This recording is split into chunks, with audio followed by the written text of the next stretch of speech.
Mesdames et messieurs, bonsoir. Merci de nous recevoir chez vous. Nous sommes ravis de vous retrouver pour cette édition de 19h du journal d'Alizé Télévision ce mardi 27 décembre. Je vous propose de voir tout de suite quelques-uns des titres qui seront développés dans cette édition.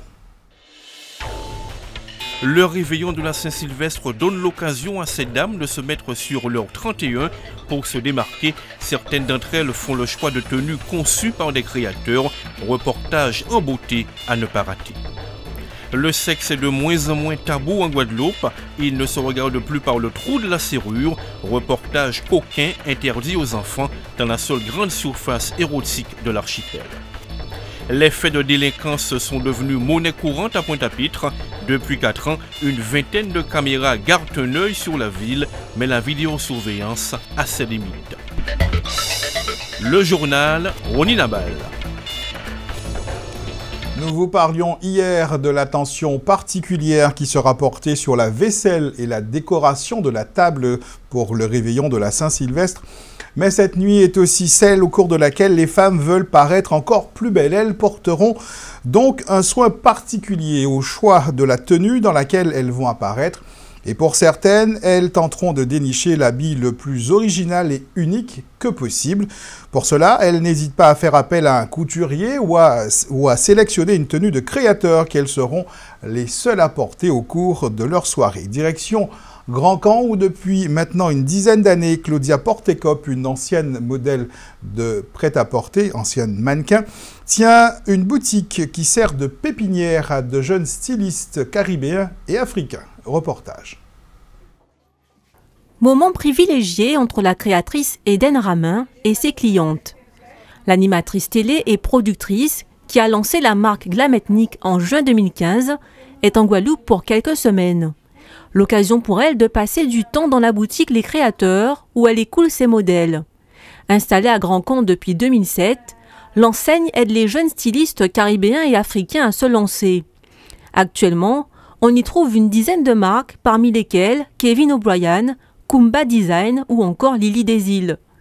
Le mois de décembre est un mois phare, car jalonné de rendez-vous festifs qui encouragent à faire des achats. Le jour de l'an étant le plus important. Alors, il faut penser des collections de circonstances. J'ai souhaité vraiment proposer aux clientes des pièces très glam parce que cette marque s'appelle Glam Ethnic certes. Il y a le côté ethnique qu'on retrouve dans le wax, le kente, comme je porte, ces tissus très chaleureux, fort en couleur. Et puis le côté glam qui s'exprime souvent avec le liseré doré, qui est un peu une signature de la marque et qu'on retrouve sur des pièces pour décembre avec des tops, des tuniques bronze, argent, or. Vraiment, la femme est précieuse et elle assume ce côté très chatoyant. Marie-Laure est entrée dans la boutique un peu par hasard et ça a été le coup de cœur. Elle y a même trouvé sa robe du 31 décembre. Elle n'avait jamais osé un vêtement de créateur avant cela. Pour elle, l'expérience est d'autant plus agréable qu'elle s'est fait conseiller par la styliste en personne. On se sent bien, on a vraiment l'impression que la robe a été faite pour vous, sur mesure, et pourtant c'est pas le cas, mais bon, voilà, donc les coutures sont bien, le tissu agréable, de qualité, et surtout l'originalité. La pièce unique, c'est ce qui est intéressant. Valérie, elle, est une habituée. Cela fait 7 ans qu'elle porte des pièces de styliste, et pas seulement pour les sorties exceptionnelles. Alors c'est sûr, la nuit du réveillon, elle fera partie de celles qui se démarqueront par leur tenue. J'aime bien justement ne pas passer inaperçu, mais sans en faire trop. Voilà. Et je me sens très très bien dans ces vêtements-là en fait. Ouais. Je trouve ça original, je trouve ça chic et caribéen. C'est surtout ça, ça rappelle un peu nos origines, j'aime ça. Depuis 18 ans qu'elle est dans le métier, Claudia Portekop, responsable de la boutique, sait que la semaine suivant le jour de Noël est bien la plus agitée.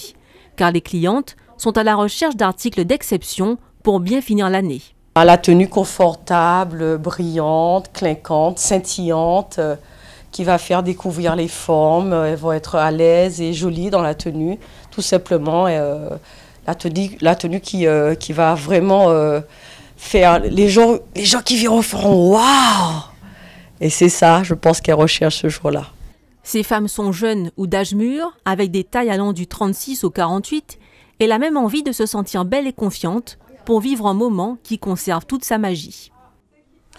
En Guadeloupe, les 3 communes qui composent la communauté d'agglomération Cap-Excellence sont équipées à des degrés divers d'un système de vidéosurveillance. Intéressons-nous ce soir à celui de la ville de Pointe-à-Pitre, un dispositif qui, au dire du chef de la police municipale, a déjà fait ses preuves. Reportage Joël Saint-Cily.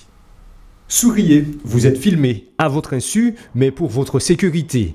La phrase résume à elle seule l'intérêt de la vidéosurveillance. À Pointe-à-Pitre, par exemple, c'est l'affaire de la police municipale. Depuis 4 ans, 24 caméras, placées dans toute la ville, permettent le visionnage en temps réel d'éventuels faits délictueux. Quand ces actes délictueux ont eu lieu, c'est de pouvoir chercher les auteurs.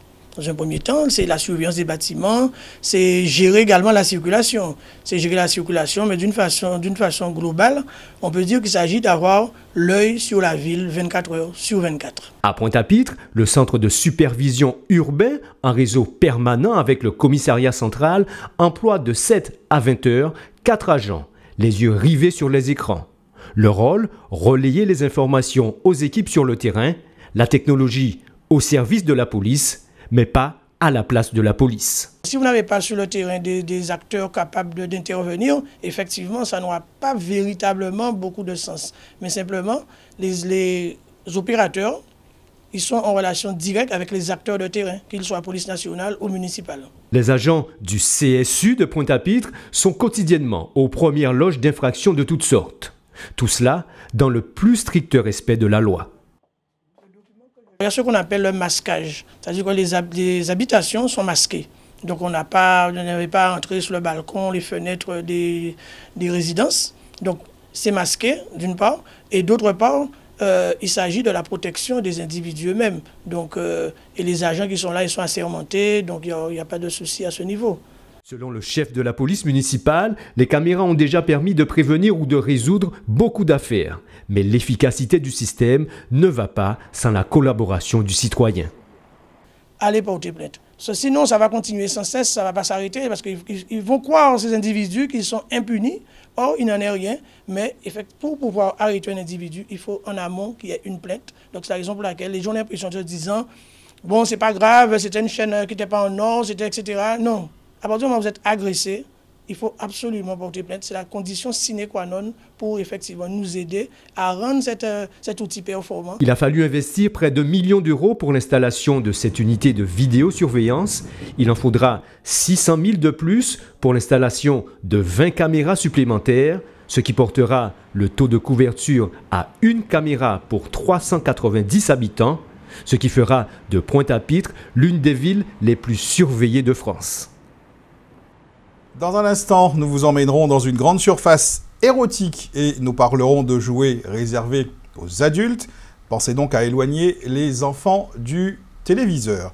Mais pour l'instant, place à notre tour d'horizon de l'actualité dans la grande région. Nous irons à Trinidad, terrain de recrutement pour Daesh, puis en République d'Haïti, nous prendrons des nouvelles du chantier de réhabilitation de l'aéroport de Port-au-Prince. Mais tout de suite, direction l'île d'Antigua, c'est votre rendez-vous Caraïbes.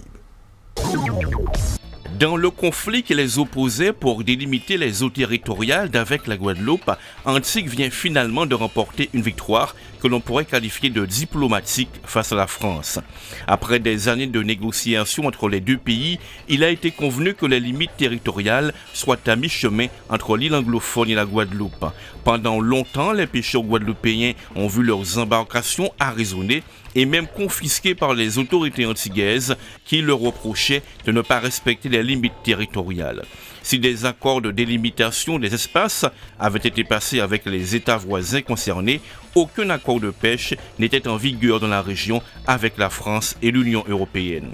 Le différend entre les autorités françaises et antiguaises a très certainement été réglé en partie grâce à la COPACO, l'organisme de coopération et de gestion commune de la pêche pour la zone atlantique centre-ouest. Trinidad et Tobago serait le pays dont le taux de recrutement de l'État islamique serait le plus élevé dans le monde occidental. C'est ce qui ressort d'un article publié par le magazine américain Vie Atlantique. Selon le journal, la centaine de départs recensés depuis le début de l'année s'explique par le fait qu'ils sont encouragés par le gouvernement trinidadien. Près de 400 personnes auraient quitté l'île au cours des 3 dernières années. Trinidad et Tobago compte 1 200 000 habitants. 100 000 d'entre eux sont musulmans, 63% des Trinidadiens sont chrétiens et 24% hindouistes.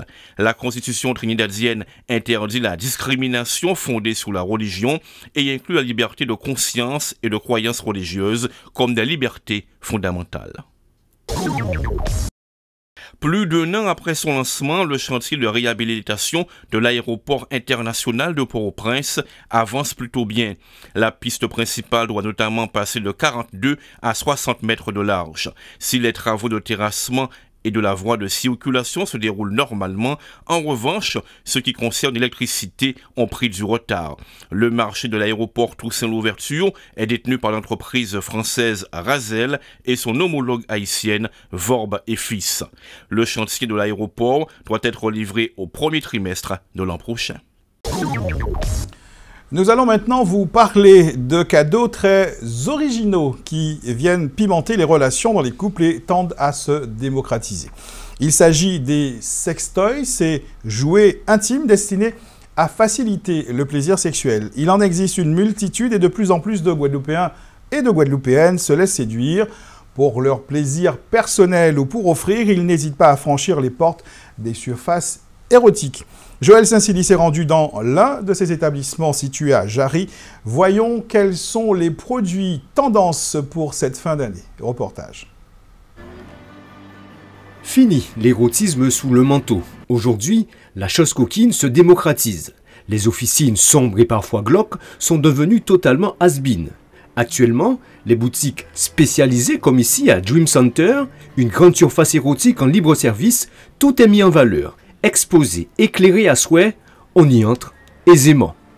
La boutique aussi s'y prête. On a une grande surface, donc on démarre par de la lingerie, après les huiles de massage, les accessoires progressifs. Donc c'est vrai que ça incite plus à franchir la porte avec une vitrine classique, un magasin entre guillemets normal. Donc ça incite plus à venir nous voir. Concernant la clientèle, là aussi on peut parler d'évolution.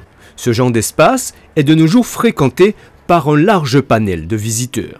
Alors on a des hommes seuls qui viennent prendre leur petit booster, comme je dis, pour être sûr d'être au top lors du rendez-vous. On a des jeunes femmes qui viennent prendre leur petit joujou complètement décomplexé, ou leur petite lingerie sexy pour leur rendez-vous ou leur week-end spécial. Et puis on a aussi des couples qui viennent ensemble pour mettre un petit peu de piment dans leur vie amoureuse, tout simplement. Et on peut le dire sans embâche, le marché de l'érotisme ne connaît pas la crise. Bien au contraire, le secteur se rajeunit, se modernise afin d'élargir sa clientèle. Les produits deviennent de plus en plus attractifs, voire high-tech. Aujourd'hui, de nombreux gadgets peuvent être contrôlés à distance et cela plaît énormément. Alors on a des joujoux qui sont télécommandés à distance, ça met du piment un petit peu dans le couple et dans les sorties, dans les repas de famille. Et puis également des objets connectés qu'on peut diriger par smartphone, toutes les choses comme ça. Donc oui, je pense que la nouvelle technologie au service justement du plaisir aide beaucoup. En cette fin d'année, cette grande surface érotique s'est retrouvée en rupture de stock sur certains produits. Cela veut donc dire qu'offrir un sextoy n'est pas une idée totalement saugrenue. Et cela se fait de plus en plus. Alors si vous avez été à court d'idées pour Noël, vous pouvez encore vous rattraper le jour de l'an grâce par exemple à l'œuf vibrant avec télécommande. Alors le principe, c'est madame qui met l'œuf à l'intérieur, comme un tampax, tout simplement, et monsieur qui a la télécommande. Voilà, donc c'est bien connu, les hommes adorent la télécommande, je pense.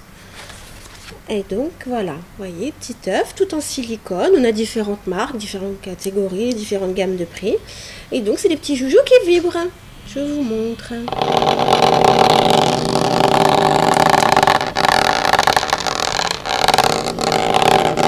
Et on trouve aussi le romaniseur, un joujou très tendance, paraît-il. Donc là, très ciblé uniquement donc, sur le clitoris. Donc on le stimule même sans le toucher. C'est uniquement avec des petites ondes et une légère succion. Voilà, c'est le joujou révolutionnaire du moment. Un joujou évidemment pour les adultes, car il faut le préciser, l'accès à ce genre d'espaces commerciaux est réservé aux plus de 18 ans. Et puis, même si la tendance est à la vulgarisation du sextoy, aucun client n'a accepté de répondre à nos questions, comme quoi la discrétion reste un élément important du jeu érotique.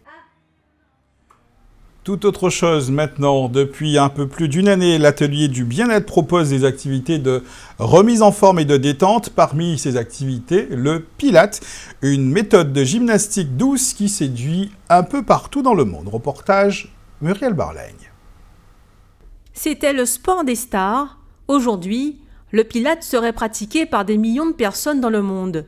Depuis un an, l'atelier du bien-être à Bémao propose cette discipline. Les séances se déroulent en petits comités pour permettre aux professeurs de mieux encadrer chacun des pratiquants. Car cette méthode, du nom de son inventeur, l'Allemand Joseph Pilates, inspirée du yoga et de la gymnastique, consiste à adopter des postures précises. Le Pilates, c'est une méthode de gymnastique douce qui va renforcer les muscles posturaux, les muscles stabilisateurs. On va travailler sur une respiration bien précise également. On va travailler sur l'équilibre, la souplesse, la coordination. On va travailler également, on va engager le centre abdominal également, qui restera tout le long des exercices engagés. La séance du jour est une séance de pilates mat sur togu. Le togu étant cet accessoire, un boudin en mousse. Il s'agit d'enchaîner plusieurs exercices au sol. Chaque mouvement s'accompagne d'une respiration lente et profonde. Les participants doivent chercher à garder le contrôle, d'où une importante concentration. La méthode Pilates est préconisée pour l'équilibre du corps et de l'esprit. Ce qui m'a donné envie de faire du Pilates, c'est d'abord la respiration, parce que je suis quelqu'un d'angoissé et la respiration, ça permet de sentir son corps et toutes les parties justement de son corps. Et aussi le fait de se muscler et de faire travailler son corps avec la respiration. C'est autre chose. J'adore. Parce qu'on sent vraiment toutes les parties du corps, la colonne vertébrale, et on n'a pas l'habitude de sentir son corps de cette manière-là. Et c'est vrai que ça permet de nous faire ressentir des choses qu'on n'a pas l'habitude de ressentir justement.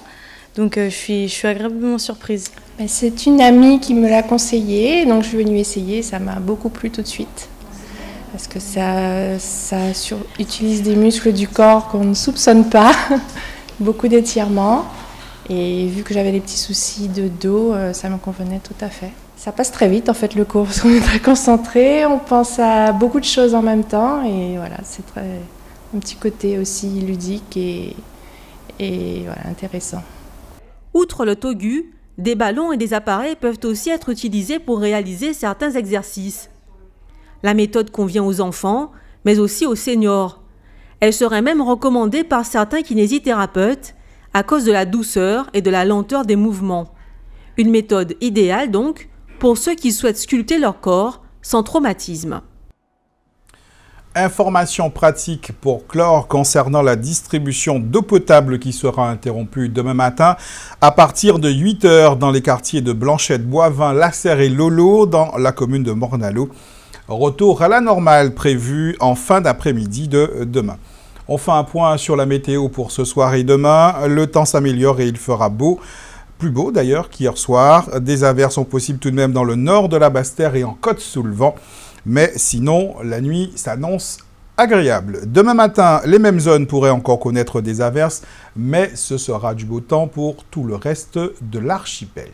Pour ce qui est de la qualité de l'air, l'indice Atmo annoncé par Guader pour demain et de 3, nous serons donc dans le vert. Je vous souhaite de passer une agréable soirée sur Alizé Télévision. Rendez-vous demain 19 h pour un nouveau point sur l'actualité locale et régionale.